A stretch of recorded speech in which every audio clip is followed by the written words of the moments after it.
다메섹으로 가던 길에 예수님을 만나 변화된 사울은 다메섹 제자들과 잠시 교제를 나눈 후에 곧바로 그곳에서 복음을 전파합니다. 이에 다메섹 유대인들이 반발하여서 사울을 죽이려고 하자 제자들의 도움으로 가까스로 탈출하게 되죠. 바나바의 도움으로 예루살렘 사도들과의 만남이 성사됩니다. 사울의 회심 후 첫 번째 예루살렘 방문이죠. 바나바는 사울의 부르심과 사명을 사도들에게 설명하고 설득했고, 그렇게 이제 사도들과의 만남이 보름간 이렇게 진행됩니다. 그러나 사울은 이 유대인들의 극심한 저항에 부딪혀서 더 이상 사역을 하지 못하고 결국 고향 다소로 피신하게 됩니다. 다메섹으로 가던 길에서 예수님을 만난 사울은 잠시 눈이 멀었다가 아나니아의 기도로 눈을 뜬 즉시 이제 다메섹 회당의 유대인들을 향해서 예수님이 하나님의 아들이심과 그리스도가 되신다고 선포하기 시작합니다. 신성 모독죄로 하나님의 저주를 받아 십자가에 처형되었다고 여겼던 예수님이 사실은 자기 죄 때문에 죽은 것이 아니고 이 죄의 저주 아래에 있는 모든 이들을 위해 돌아가셨다는 사실을 사도 바울이 이 예수님을 만난 후에 깨닫게 된 것입니다. 갈라디아서 3장 13절을 보면 그리스도께서 우리를 위하여 저주를 받은 바 되사 율법의 저주에서 우리를 속량하셨으니 기록된 바 나무에 달린 자마다 저주 아래 있는 자라 하였음이라.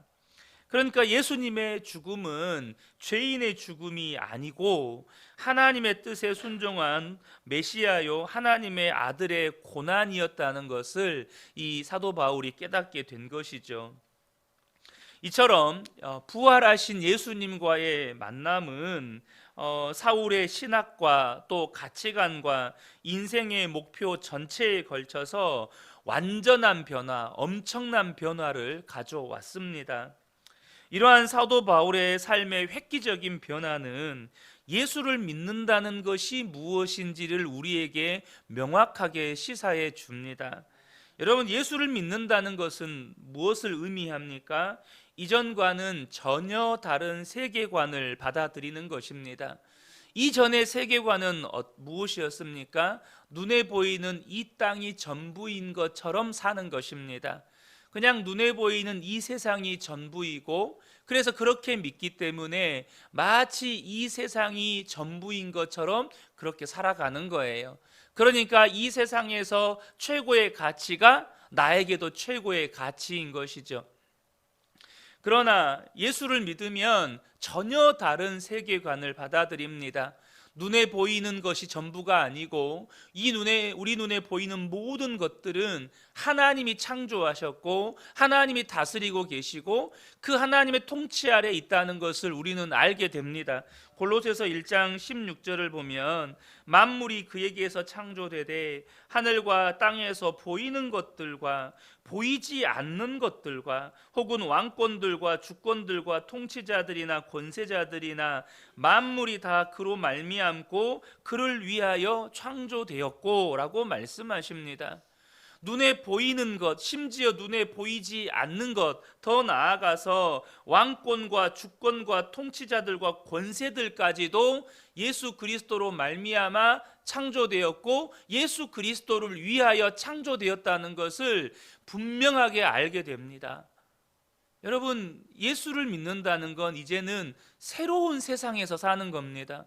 새로운 세계에서 사는 겁니다. 눈에 보이는 것이 전부인 세상이 아니라 눈에 보이는 것, 보이지 않는 그 모든 것까지 다스리시고 창조하시고 다스리시는 그 하나님의 통치 아래에서 살아가는 것입니다. 그래서 이제는 주를 위하여서 살아가는 것이죠. 또 이전과는 전혀 다른 삶의 방식으로 살게 됩니다. 이전의 삶의 방식은 무엇이었습니까? 내 힘과 내 지혜와 내 지식과 내가 가진 그 못다한 것들, 내게 없으면 다른 누군가에게 있는 그 힘과 권력과 지혜와 지식을 의지하면서 살아가는 것입니다. 그러니까 어떻게 해요? 조금이라도 더 힘을 가져야 하고, 조금이라도 더 이 세상의 지혜와 지식을 가져야 되고, 조금이라도 더 권력을 가져야 되고, 그게 안 되면 조금이라도 더 사람들과의 인맥을 통해서 내 힘과 권력과 또 나의 지혜와 지식을 더 이렇게 가져야 되는 겁니다. 그런데 여러분, 예수를 믿으면 전혀 다른 삶의 방식으로 살아갑니다. 어떤 삶의 방식으로 살아갑니까? 믿음이란 삶의 방식으로 살아갑니다.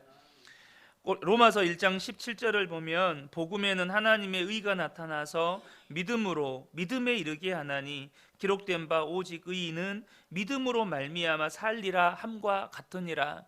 믿음으로 구원에 이르고 우리의 삶을 살아가는 모든 삶을 오직 믿음으로 하는 거예요. 우리가 5월 가정의 달이니까 아내와 남편, 부부 사이의 관계도 믿음으로 하는 거예요. 내 안에 지금은 사랑이 샘솟지 않지만 믿음으로 아내를 대하고, 믿음으로 남편을 대하고, 믿음으로 자녀를 대하고, 믿음으로 아침을 준비하고, 믿음으로 일터에 나가서 일을 하고, 믿음으로 자녀들은 공부하고. 여러분, 예수를 믿는다는 건 우리의 삶의 방식이 이제는 믿음으로 바뀌어 버렸다는 것입니다. 모든 것이 믿음으로 바뀌어 버렸다는 거예요. 그리고 이전과는 전혀 다른 삶의 가치를 추구하게 된다는 것입니다. 이전의 삶의 가치는 내가 세상에서 좀 더 성공하는 거, 내가 세상에서 좀 더 사람들에게 이름이 알려지는 거, 내가 사람들에게 좀 떵떵거리면서 살 수 있는 무언가를 소유하는 거, 그것이 삶의 최고의 가치였어요. 그런데 예수를 믿게 되면 고린도후서 4장 17절 18절 보면 우리가 잠시 받는 환난에 경한 것이 지극히 크고 영원한 영광에 중한 것을 우리에게 이루게 함이니, 지극히 크고 영원한 영광에 중한 것이 있음을 알아요. 그래서 그 영원한 하나님 나라를 늘 추구하면서 살아요. 그러다 보면 이 땅에서 환난을 겪어요. 이 땅에서 고난을 받아요. 그런데 그것이 영원한 하나님 나라의 영광에 비하면 지극히 작게 느껴지는 거예요. 18절을 보면 우리가 주목하는 것은 보이는 것이 아니요 보이지 않는 것이니 보이는 것은 잠깐이요 보이지 않는 것은 영원함이라. 눈에 보이지 않는데 그 보이지 않는 영원한 것을 주목하면서 살아요. 그 영원한 하나님 나라를 꿈꾸고 영원한 하나님 나라를 사모하고 영원한 하나님 나라를 갈망하면서 살아요. 전혀 다른 삶의 가치를 추구하면서 살게 된다는 것입니다. 예수를 믿는다는 건 그런 거예요. 예수를 믿는다는 건 이전과는 전혀 다른 삶을 살게 되었다는 것입니다. 이전과 같을 수가 없는 거예요. 여러분, 진짜를 경험하면 절대 이전과 같을 수가 없는 것입니다. 진짜를 보았고 진짜를 경험했기 때문이죠. 그런데 이전과 다른 삶을 살았기 때문에 사울에게는 위기가 찾아옵니다. 예수의 도를 따르는 사람들을 잡멸하려고 온 이 사울이 오히려 예수의 이름을 전하고 또 유대인들에게 예수를 전하던 스데반을 죽이는데 앞장섰던 그 사울이 예수를 전하는 것을 보고 이제 다메섹과 예루살렘에 있는 유대인들이 사울을 죽이려고 한 것입니다. 아나니아를 통해 들은 복음 때문에 이 고난을 받을 거라던 그 말씀이 사울의 삶에 실현이 되기 시작한 거예요. 여러분, 여기에서 우리는 무엇을 알 수 있습니까? 모든 이들에게 환영받는 복음은 복음이 아니라는 것입니다. 여러분, 복음은 절대 모든 사람에게 환영받을 수가 없습니다. 그래서 여러분, 모든 사람들에게 환영받는 거, 제가 얼마 전에도 말씀드렸는데요, 이 시대의 종교다원주의가 그렇습니다. 모든 종교에는 진리가 있고 모든 종교에는 구원이 있다. 그래서 너의 기호에 맞는, 네가 선호하는 종교를 택하면 그 종교에서 네가 구원받을 수 있다. 그러니 이 종교다원주의와 맥을 같이 하는 모든 인본주의적인 종교는 사람들에게 환영을 받습니다. 사람들에게 환영을 받아요. 여러분, 인본주의적인 종교와 이 신본주의인 기독교의 핵심적인 차이가 뭘까요? 여러분, 인본주의 종교의 구원은요, 사람에게 달려 있습니다. 내가 얼마나 선행을 하고, 내가 얼마나 수행을 하고, 내가 얼마나 그 종교적인 율법을 잘 수행했느냐에 따라서 내가 구원받느냐, 구원받지 못하느냐가 결정이 됩니다. 그런데 신본주의 이 기독교는요, 구원은 철저하게 하나님께 달려 있는 것입니다. 너희가 그 은혜에 의하여 믿음으로 말미암아 구원을 받았나니 이것은 너희에게서 난 것이 아니고 하나님의 선물이라. 믿음은 하나님의 선물입니다. 예수 그리스도를 믿으면 구원을 받는데 그 믿음은 하나님의 선물이에요. 그래서 여러분, 인본주의적인 종교와 기독교의 핵심적인 차이가 무엇인지 아십니까? 인본주의 종교는요, 구도를 행합니다. 그러니까 도를 구해요. 끊임없이 구도를 해요. 구도를. 선행을 하고 어떤 수행을 하고 참선을 하고 어떤 깨달음에 이르기 위해서 구도 행위를 해요. 근데 기독교는요, 여러분, 전도를 하는 겁니다. 복음을 전하는 거예요. 여러분, 착하게 사세요. 선행을 쌓으세요. 업을 쌓으세요. 여러분, 수행을 하셔야 합니다. 도를 깨달으셔야 합니다. 이거 안 해요. 기독교는 예수 믿으세요. 그러면 구원받습니다. 예수 믿으면 당신의 죄가 사함받고 구원받습니다. 복음을 전하는 거예요. 이렇게 모든 이들에게 환영받는 복음이 참 복음이 아니듯이 모든 이들을 기쁘게 하는 복음 전도자 또한 참 증인이 아닙니다. 우리가 경계해야 할 이 마지막 시대에 나타나는 현상 가운데 하나가 뭐냐면 사람들이 사욕을 따를 스승을 두려고 한다는 것입니다. 사욕을 따를 스승, 이 말이 무슨 말일까요? 내 욕구를 잘 채워주는 가르침을 내려주는 스승을 따른다는 거예요.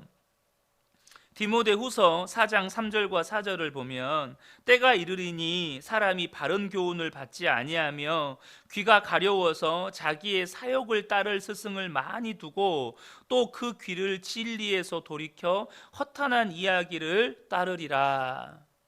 실제로 여러분, 제가 우리 성도님들에게 나눈 죽고 예수로 사는 복음 정말 설교상에서 설교 전할 때마다 거의 빼먹지 않고 전하는 것 같습니다. 여러분, 기독교 복음의 핵심은 내가 죽고 예수로 사는 것입니다.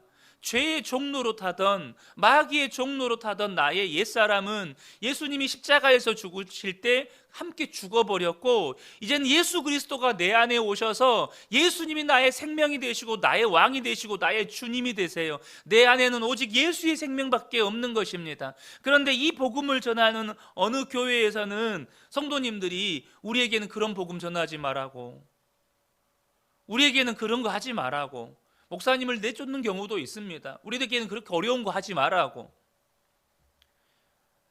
여러분, 그래야 구원받는데, 내 안에 내가 죽고 예수가 살아야 구원받는데 그거 하지 말라는 거예요. 사람들이 자기 귀에 듣기 좋은 가르침을 주는 지도자를 따르는 현상이 두드러지게 나타나고 결국 진리에 대하여 귀를 닫고 허탄한 가르침을 따라 살게 될 거라는 거예요. 지금 이러한 현상들이 이미 일찍부터 한국 교회 안에 여러분 일어나고 있습니다. 그 대표적인 현상이 뭐냐면 기복신앙과 여러분 번영신학입니다. 기복신앙. 한국 교회 안에 정말로 무섭게 스며들어 있는 것 중에 하나가 뭐냐면 기복신앙이에요. 물론 여러분, 복음은 기복적인 요소를 가지고 있습니다. 예수 믿으면 복을 받습니다. 그런데 메시지의 핵심이 예수 믿으면 복 받는다가 핵심이면 그건 기복신앙입니다. 여러분, 예수 믿으면 복 받습니까? 예수 믿으면 고난도 받습니다. 예수 믿으면 고난받아요. 오늘 본문에도 사울 이야기가 그 이야기잖아요. 예수 믿고 복음 전했는데 목숨의 위협을 받습니다. 제자들의 도움을 얻어서 간신히 도망을 칩니다. 예루살렘에 갔는데 또 거기에서 헬라파 유대인들에 의해서 목숨의 위협을 받습니다. 결국 사도 바울은 사역을 못하고 고향 다소로 피신하여서 13년 동안 아무 일도 못합니다. 고향 다소에서 13년 동안 아무것도 못해요. 여러분, 예수 믿으면 복을 받는데 그 복이 뭡니까 도대체?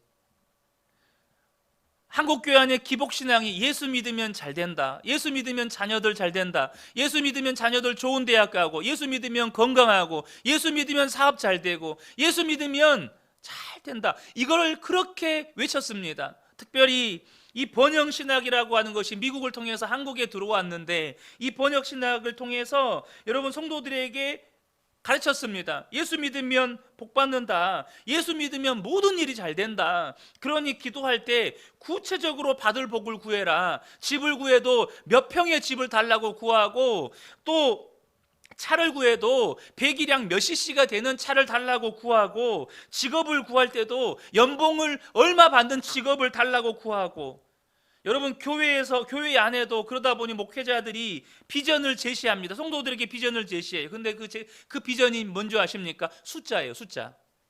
우리 교회가 몇 명이 모이는 교회가 되게 해주세요. 몇 명이 모이는 공동체, 몇 명의 지도자들, 몇 개의 소그룹이 모이는 그런 교회가 되게 해주세요. 그러니까 교회들마다 뭐 몇백, 몇천, 몇만, 이게 교회의 비전이에요. 그 대표적인 성경의 예를 사용하죠. 우리에게 기드온의 300용사와 같은 리더들을 세워주세요. 여러분, 그게 틀렸다라고 말하는 게 아니라, 여러분 그 기드온의 300용사와 관련된 그 내용을 보면, 그 300명은 여러분 보세요, 300명은 숫자를 줄인 숫자입니까? 아니면 부응한 숫자입니까? 여러분 그 300명의 숫자의 전체적인 흐름을 보면 처음에는 3만 명이 넘게 모였습니다. 근데 예수님, 하나님 뭐라고 하셨죠? 너무 많다, 줄여라. 두려워한 사람들 다 보냈습니다. 그러니까 10,000명으로 줄었습니다. 근데 하나님이 뭐라고 말씀하시죠? 너무 많다, 그것도 많다, 줄여라. 그래서 줄인 숫자가 300명입니다. 그 300명이 어떤 사람입니까? 믿음의 사람들이었습니다. 그러니까 300명의 핵심이 있는 게 아니고, 정말로 예수를 믿는 믿음의 사람들이 정말로 기드온의 300용사로 세워졌다는 거예요. 여러분, 교회는 어떤 공동체가 되어야 합니까? 몇 명이 모이는 공동체가 되어야 합니까? 그게 아닙니다. 몇 명이 모이든, 한 명이 모이든, 두 명이 모이든, 1000명이 모이든, 정말로 예수님을 주로 고백하고, 그 고백이 정말로 그 믿음 가지고 삶의 현장에 나아가서 마귀의 권세들과 치열하게 믿음의 싸움을 싸우면서 승리할 수 있는 믿음의 사람들로 세워져 가야 하는 공동체인 것입니다. 그게 교회인 거예요. 그러니까 여러분, 저와 여러분이 특별히 이 마지막 시대를 살아가면서 적어도 여러분 2가지를 위해서 꼭 기도해 주셔야 합니다. 첫 번째는 뭐냐면, 강단에서 말씀을 전하는 저를 위해서 여러분 꼭 기도해 주셔야 돼요. 저라고 왜 사람들이 관심을 가질 만하고 사람들이 듣기 좋아하는 설교를 하고 싶은 유혹이 없겠어요? 또 때로는 설교를 준비하면서 그런 생각 들 때 많거든요. 와, 이 말씀 그대로 전했다가는 우리 성도님들 시험 들겠다. 설교를 준비하다가 그런 생각이 들 때가 정말 많아요. 그러면 정말 제 나름대로 표현을 순화시켜서, 표현을 정말 그 성도님들이 잘 받아들일 수 있도록 표현을 순화시킨다고 하지만 의미가 어디 가는 건 아니잖아요. 그 말씀의 의미가 바뀌는 건 아니잖아요. 그런데 여기에서 제가 종종 경험하는 게 있습니다. 표현을 나름대로 정말 순화시켜보고 그런 고심고심을 하다 보면 어느 순간 보면 그 말씀의 본래의 의미나 그 말씀을 하신 주님의 의도가 퇴색되거나 바뀌는 실수가 종종 있어요. 그 말씀의 의도나 의미가 이게 아닌데, 주님의 의도가 그게 아닌데, 제 마음 가운데 이 말씀 성도님들 시험 들 수도 있겠는데, 어떻게 좀 성도님들이 편하게 들을 수 있도록 말씀을 좀 이렇게 좀 각색을 해볼까 고민을 하다 보면 말씀의 본래적인 의미나 주님의 의도가 퇴색이 되어버릴 때가 있어요. 여러분, 이것은 설교자로서의 직무유기입니다. 사실은 설교자의 직무유기예요. 하나님이 말씀을 전하라고 하시는 그대로 전해야 하는데 그 말씀의 의미가 바뀌어버리는 건 직무유기가 되는 겁니다. 그러므로 사랑하는 성도 여러분, 저를 위해서 기도해 주셔야 되는데요, 정말로 강단에서 말씀은 말씀대로만, 오직 복음만 전할 수 있도록 저를 위해서 기도해 주셔야 돼요. 정말 두렵고 떨리는 마음으로 늘 이 자리에 섭니다. 또 하나, 여러분 자신을 위해서 기도하셔야 되는데 여러분의 귀와 여러분의 듣는 마음을 위해서 여러분 반드시 기도하셔야 합니다. 여러분, 말씀이 여러분의 마음에 늘 환영받는 게 아닙니다. 얼마 전에도 말씀을 드렸지만 어떤 말씀은 여러분의 마음 안에서 감정의 충돌이 일어납니다. 감정의 충돌이 일어나요. 또 어떤 영역에서는 그것이 원인이 상처 때문일 수도 있고 불신앙 때문일 수도 있는데 그 말씀에 대하여 거부 반응이 막 일어납니다. 아멘이 안 돼요. 순종을 못 하겠는 거예요. 거부 반응이 막 일어납니다. 그러므로 저와 여러분 자신을 위해서 기도하실 때는 하나님의 말씀이 분명하다면 제가 아멘 하겠습니다. 하나님의 말씀이 분명하다면 주님, 제가 순종하겠습니다. 그러니 주님 도와주십시오. 여러분, 이 기도가 반드시 필요합니다. 하나님, 나의 믿음 없는 것을 도와주십시오. 그랬을 때 하나님께서 저에게도 우리 성도님들에게도 은혜를 부어주십니다. 강단에서는 말씀을 통해서 오직 복음만 선포되고 그 선포된 이 복음의 말씀을 우리 성도님들이 아멘하고 붙잡고 삶의 현장에 나아가면 거기에서 반드시 복음의 능력, 말씀의 능력을 경험하게 되는 것입니다. 이 새벽에 함께 예배한 우리 모든 성도님들에게 정말 복음이 오직 복음으로 나타나는 은혜의 역사가 있으시기를 예수님의 이름으로 축복합니다. 아멘.